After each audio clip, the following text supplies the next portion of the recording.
Hello, everybody. Welcome back to Sam's podcast for episode 8 of Sam's podcast. Today will be in this afternoon's live stream. We will be just breaking down some college basketball scores that have some stuff that have been happening, and yeah. So let's get started. Real quick, let me pull up the live stream chat.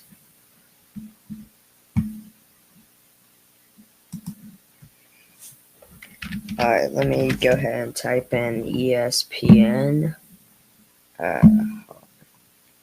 ESPN, there we go.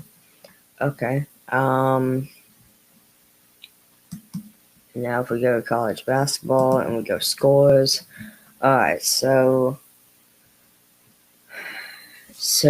with 5:24 to go in the second half, the 12-ranked Oklahoma Sooners are beating Prairie View A&M 76-63. 1:51 to go in the game. The 24-ranked Illinois Fighting Illini are beating the Chicago State Cougars 114-59. And also at halftime right now, the 5-ranked Alabama Crimson Tide lead the South Dakota State Jackrabbits, I think, 57-33 at halftime. Coming up at 4 p.m. on Big Ten Plus is Weber State takes on number 9 ranked Oregon. At 5 p.m. on the Big Ten Network, 21 ranked Purdue takes on Toledo. The only game that's already happened so far today is 6 ranked Florida beat Stetson by 40 points, 85-45. If we take a look at tomorrow's schedule, tomorrow's pretty busy for college basketball. Starting at 2:00 p.m. tomorrow on the Big Ten Network, 18-ranked Michigan State takes on Western Michigan. At 5:30 p.m. on ESPN Plus and the SEC Network Plus, Monmouth takes on 2-ranked Auburn. At 6 p.m. on CBS Sports Network, 17-ranked Cincinnati plays Kansas State.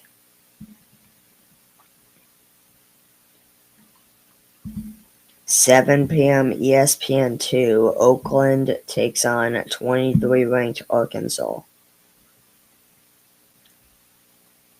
Also at 7 p.m. on ESPN Plus, 15-ranked Houston takes on Oklahoma State. At 8:00 p.m. CBS Sports Network, Colorado takes on 3-ranked Iowa State.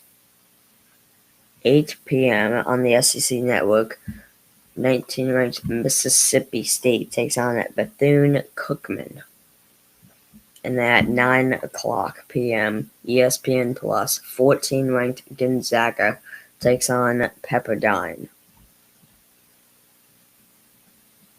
We go ahead and take a look at Tuesday at 1:00 p.m. At 1:00 p.m., West Virginia on ESPN Plus. West Virginia takes on number 7-ranked Kansas. At 1:00 p.m. as well on ESPN Plus, 25-ranked Baylor takes on Utah. At 1:00 p.m. on ESPNU, 10-ranked Kentucky takes on Brown. At 2 p.m. on ESPN Plus and the SEC Network Plus, 1-ranked Tennessee takes on Norfolk State. At 3:30 p.m. on the ACC Network, Virginia Tech takes on 4th-ranked Duke. At 5 p.m. on FS1, 8th-ranked Marquette takes on Providence. But yeah, that's the games coming up in the next couple of days or so. In the next couple of days, here, but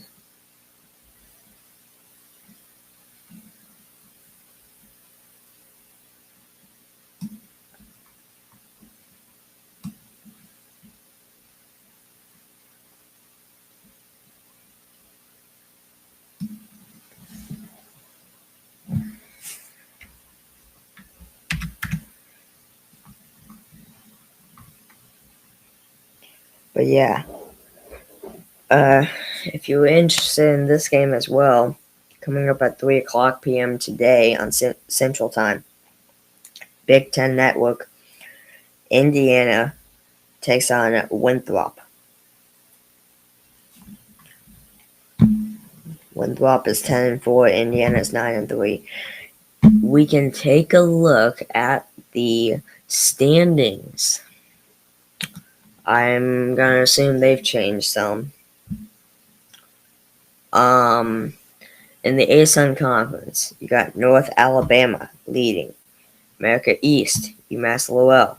American Athletic Conference, Memphis. Atlantic 10, St. Joseph's. Atlantic Coast Conference, Duke. Big 12, Iowa State. Big East, Georgetown. Big Sky, Northern Arizona. Big South, High Point. Big 10, UCLA. Big West, UC San Diego. Coastal Athletic Association, Hampton. Conference USA, Liberty. Youngstown State for Horizon League. Ivy League, Columbia. Metro Atlantic Athletic Conference, Marist. And Mid-American Conference, Kent State.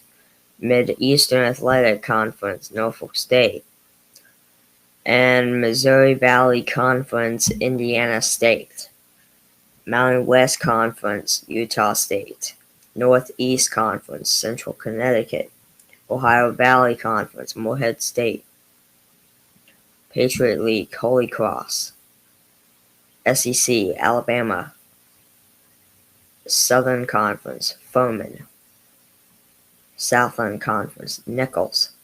Southwestern Athletic Conference, Southern.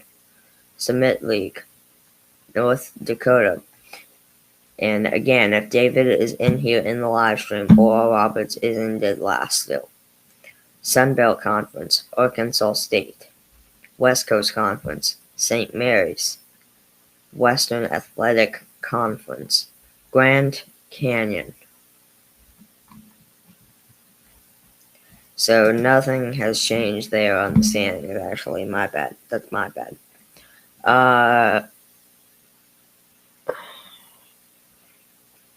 24th-ranked Illinois took down Chicago State by a final score of 117-64. Georgia is right now beating South Carolina State 62-59 with 5:14 to go in the game. 5th-ranked Alabama leads at halftime 57-33 still over South Dakota State. It's 3:34 to go in the game. 12th-ranked Oklahoma leads Prairie View 80-67. Now 3:11 to go in the game. And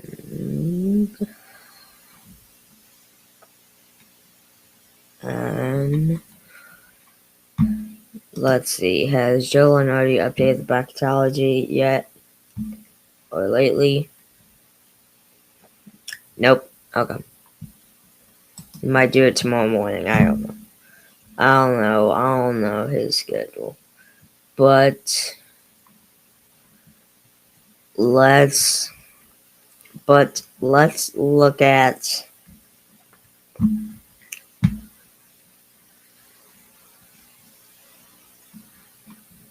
let's take a look at the Baylor Bears schedule real quick. And 1:00 p.m. Utah. The game they have to win. And then after that they play Iowa State, then Cincinnati, at Arizona State, Arizona, TCU, Kansas State, Utah, BYU, Kansas, Texas Tech, UCF, Houston, West Virginia, Arizona, Colorado, Cincinnati, and etc. etc. But yeah.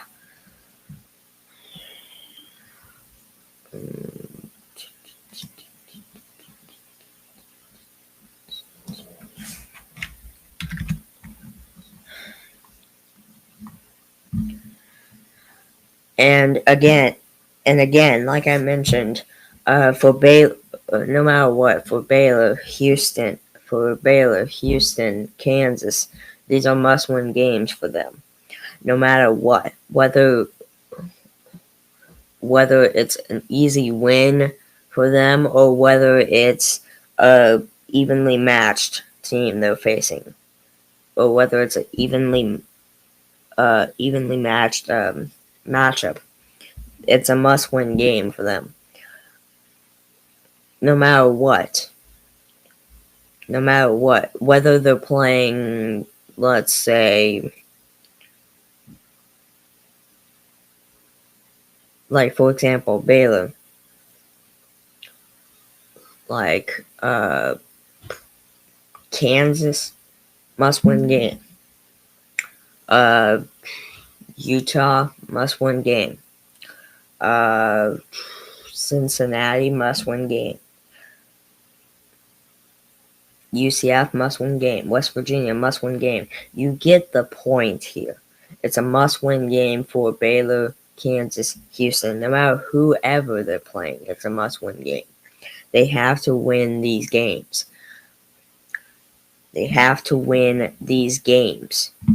It's important that they win these games. If I take a look here at, let me see, look up Kansas.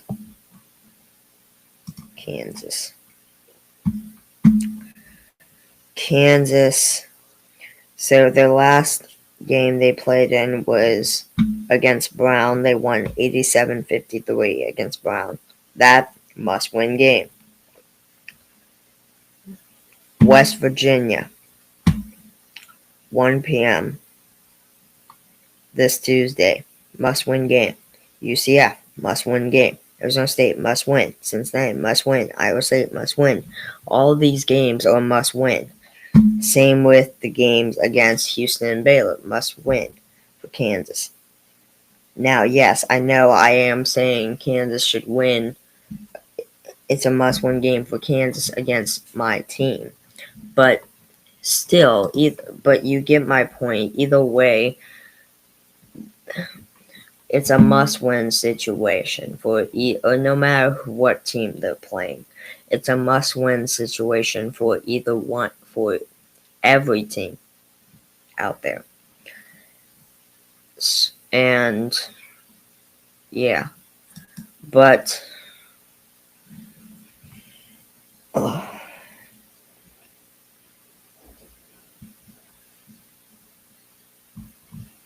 if we take a look at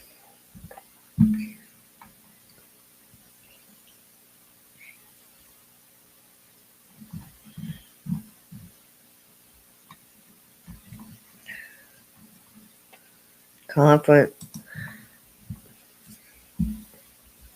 let's just say this, conference play is going to be something for sure. Conference play is going to be crazy. It's going to be exciting. It's going to be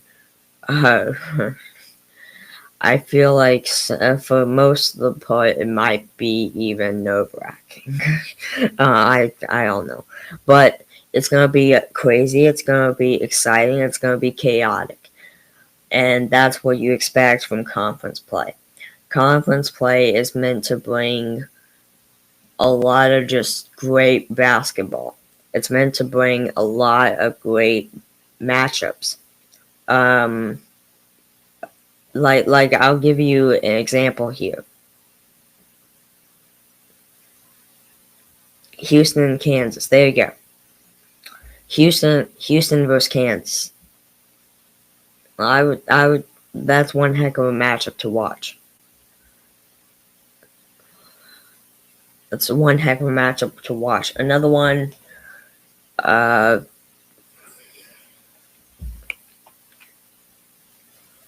Another one is Alabama against Missouri. You know, you get these good matchups, or Alabama against Texas or Oklahoma or something like that.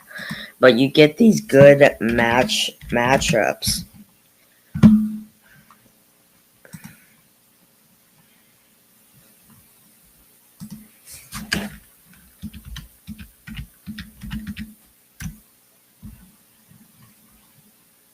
You get these good matchups.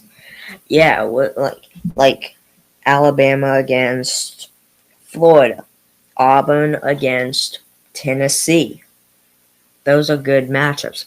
Georgia against Mississippi State, Vanderbilt against Ole Miss, Texas A&M against Texas, Texas against Oklahoma, LSU against Texas, Kentucky against Missouri, Kentucky against LSU, South Carolina against Arkansas. You get my point. There's just so much that can happen at one time during conference play, and that's what makes conference play so exciting and so fun to watch. Is you have no idea, you never have any idea what's going to happen in each and every single game in conference play. You just have no idea. So it'll be interesting for sure. It's going to be a lot of fun for sure. It's going to be a lot of fun for sure. But one thing that I am mostly excited for is to see how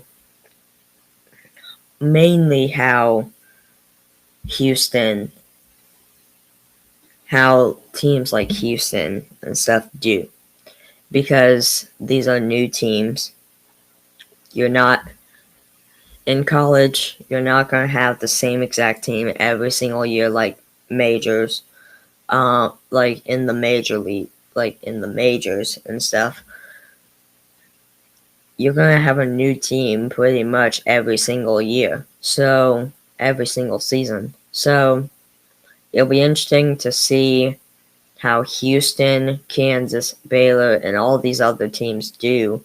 Oklahoma, TCU, Tennessee, Texas, South Carolina, all these other teams out there. It'll be interesting to see how they do with these new players, with some of these new players on their team. But yeah, that's basically all that I will say about that, really. Let's go ahead and talk about. Let's go ahead and let me pull up MLB. So this trade happened earlier today. This article came out at 1:30 p.m. Central Time, per MLB.com, per Jordan Bastion. Hopefully I'm saying that right. The Chicago Cubs made a trade with the Miami Marlins, where the Cubs acquired utility man Vidal Brujan from the Miami Marlins.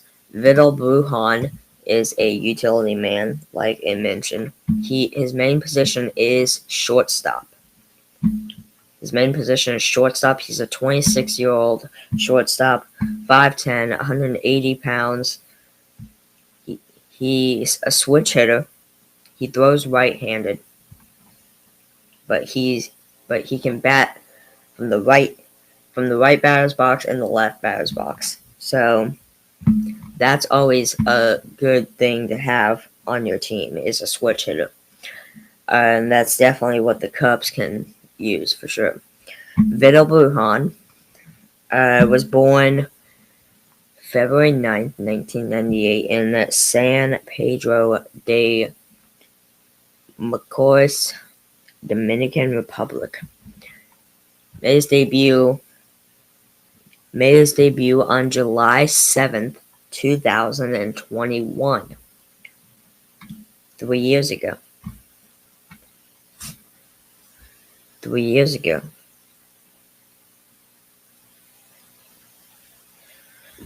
And this past season, 2024 regular season, he finished the regular season with a 248 at-bats, 32 runs scored, 55 hits, 2 home runs, 16 RBIs, 5 stolen bases, a .222 batting average, .303 on base percentage, and a .622 OPS.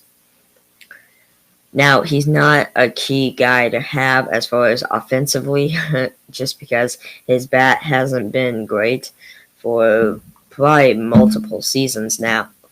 Multiple seasons in a row now. But he does bring value as far as, like, oh, well, you bought yourself a utility man. You brought yourself some extra depth into the infield, plus outfield as well. But you have an extra utility guy to use. And I feel like that's what the Cubs are going to look at here, and what the Cubs are going to... I feel like that's what the Cubs really fully focus on and notice about Vidal Brujan here. Now, you'll notice in the article per Jordan Bastian, however you say that, it says here,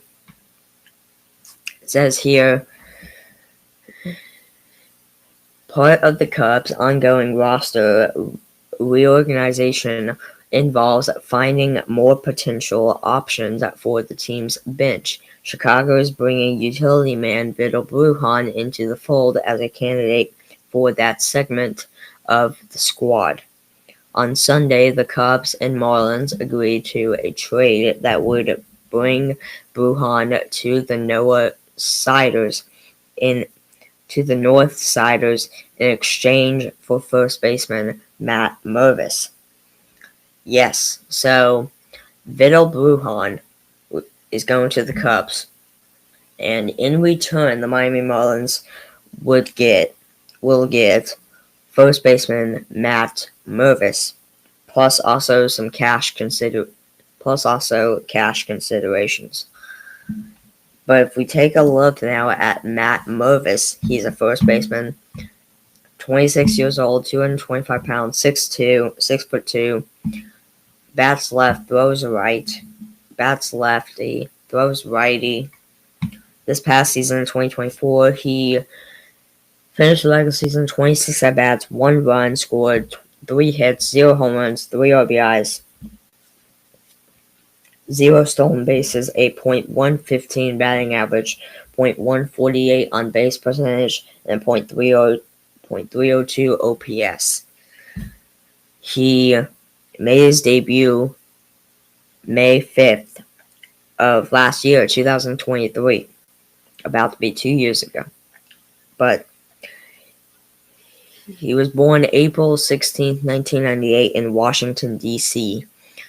He was originally drafted in 2016 by the Washington Nationals in round 39 of overall pick number 1174. He went to college at Duke University, and yeah. But take a look here. So yeah, he's a rookie basically. He's only played two. He's only played. He's only played pretty much 2 seasons. He's pretty much only played one full season in his MLB career. But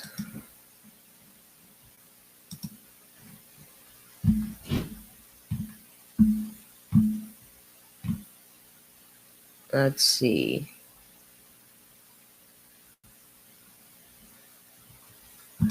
So I found this article interesting, and I figured we might talk about it. It's an article per MLB, per Brian McTaggart.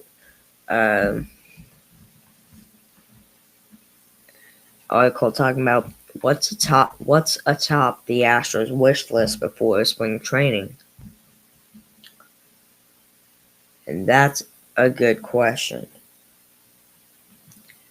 Here's what it has to say. It says, Houston, the Astros addressed two of their needs in one major transaction on December 13th when they traded three-time All-Star outfielder Kyle Tucker to the Cubs in exchange for infielder Isaac Paredes, pitcher Hayden Wesneski, and prospect Cam Smith, who became Houston's top-ranked prospect and the number 73 prospect in baseball per MLB Pipeline.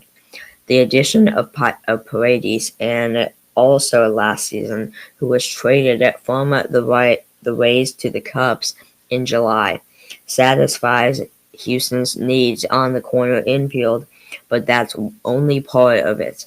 The Astros also needed some starting pitching depth, and will get that with Wesneski, who will be in the starting rotation after hybrid roles with the Cubs the previous 3 seasons.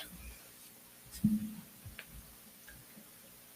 says, as we enter 2025 and begin looking ahead to spring training, the biggest question remaining for the Astros is, what can they do to improve their outfield depth? Houston has had good outfield depth in recent years, but the loss of Tucker and the team's desire to have Yordan Alvarez get more at-bats at designated hitter and play less left field underscores the need for the Astros to add an outfielder or two. The club added Christian Walker at first base with a 3-year, $60 million deal, but the outfield still has a few questions. All right, let's take a look at those questions. Let's go ahead and take a look at those questions.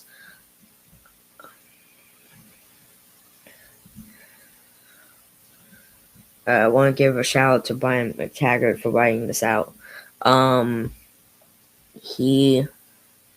are the questions? Hold on. What are the questions? Hold on. I can't even find.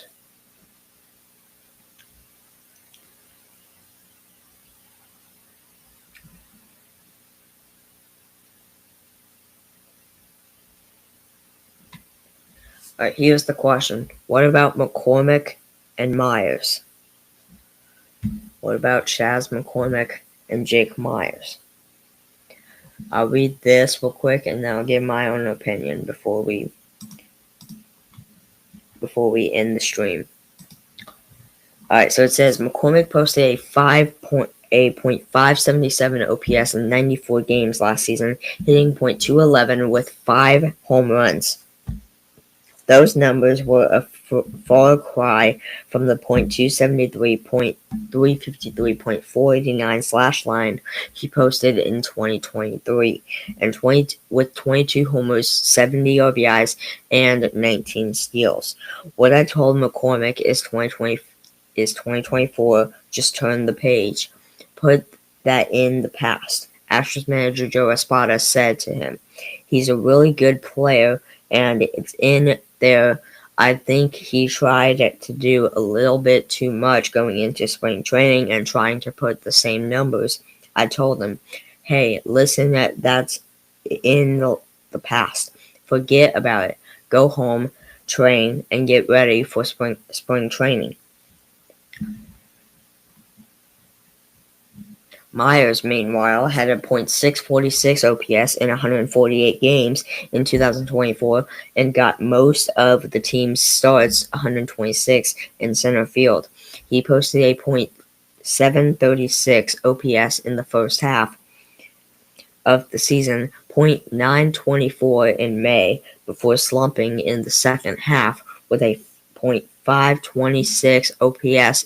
He was a Gold Glove Award finalist in center field and led AL center fielders in fielding percentage, .997, and zone rating, .961, while ranking second in outs above average, 14, and defensive runs saved, 6.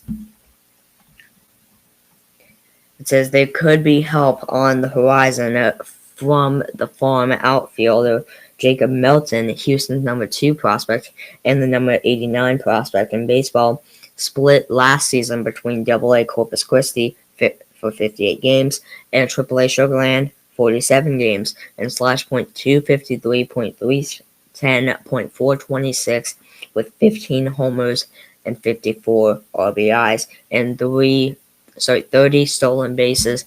He spent time at all 3 outfield spots last season, playing mostly center field. Don't be surprised to see the Astros add another name to their outfield mix before the team hits West Palm Beach, Florida in mid-February. Now let me give my opinion on this. So,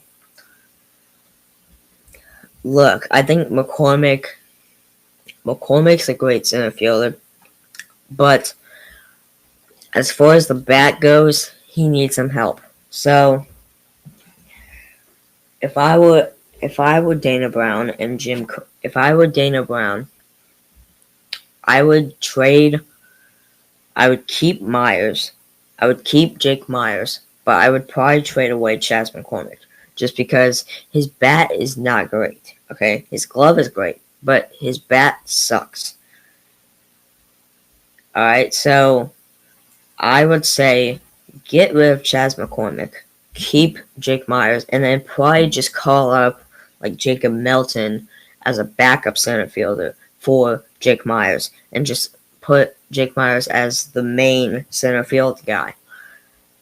And yeah, just bring up Jacob Melton or someone from a farm system that can play a center field. Just bring them up and use them as a backup center fielder. When for days that Myers is hurt or that he needs a day off and stuff like that, you can bring on the backup guy and he can play center field for at least just that one day. At least just for that one game. And then you can bring Myers right back. But I don't see the need in keeping McCormick because we can keep him for his glove, but I don't see the need in keeping him if all he's gonna do every single at bat is strike out on 3 freaking pitches. I don't see the need for that. I don't see the need for a wasted at bat. This is what Coach Stoll, my private baseball coach, always told me is if you're doing nothing but swinging and missing, or if you're just watching, and this is what McCormick does sometimes, he just watches 3 strikes go right by, that's a wasted at bat. You're not doing anything productive there.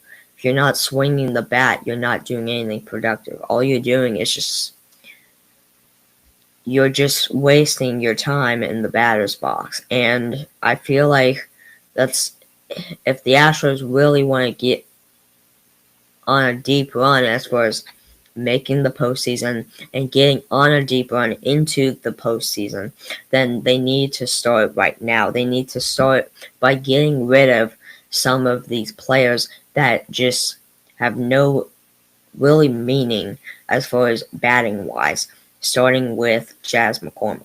McCormick, as much as I love him in center field, he's not the type of guy you want at the plate in a in a situation where you need him where you need a clutch moment.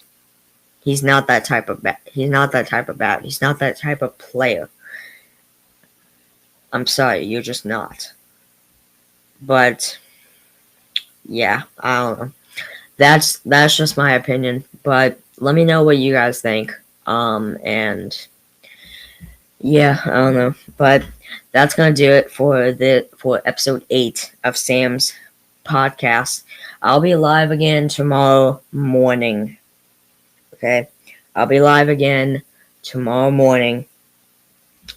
And then I'll be live again tomorrow night at 7:00 p.m. I will be